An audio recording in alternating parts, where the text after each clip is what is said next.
اعوذ باللہ من الشیطان اللعین الرجیم بسم اللہ الرحمن الرحیم ان اللہ وملائکتہ یصلون علی النبی یا ایہا الذین آمنوا صلوا علیہ وسلموا تسلیما اللہم صل علی محمد وآل محمد۔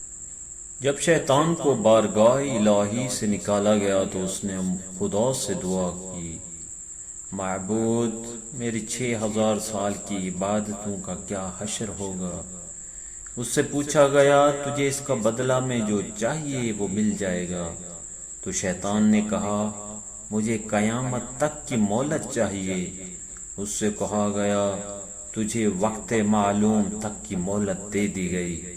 دوبارہ شیطان نے درخواست کی کہ مجھے اتنی قدرت عطا کی جائے کہ میں آدمیوں کے دلوں میں وسوسہ کر سکوں۔ خدا کی حکمت اور مصلحت کی بنا پر اسے یہ اختیار بھی دے دیا گیا۔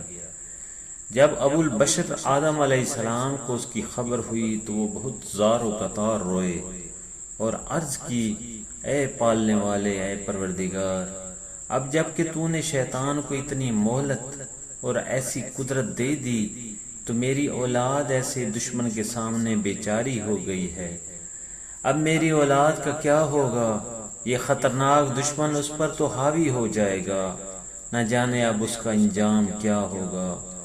تو آواز قدرت آئی اے آدم، ہر شیطان کے مقابلہ میں ایک فرشتہ پیدا کروں گا میں، جو شیطانی وسوسوں سے مقابلہ کرتے ہوئے اسے نیکی اور پرہیزگاری کی اور پاکیزگی کی رغبت دلائے گا۔